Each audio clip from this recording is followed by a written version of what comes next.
Welcome back to another technical deep dive here in the debug zone. Today we're tackling a big question and breaking it down with insights from other users. Hopefully this clears up some misconceptions and helps you get the answer you need. So buckle up, stay a little curious, and let's jump right in.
And that's a wrap.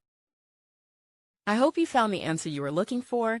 If you did, take a second to hit that subscribe button. It really helps out. And let me know in the comments which solution worked best for you. See you next time in the debug zone.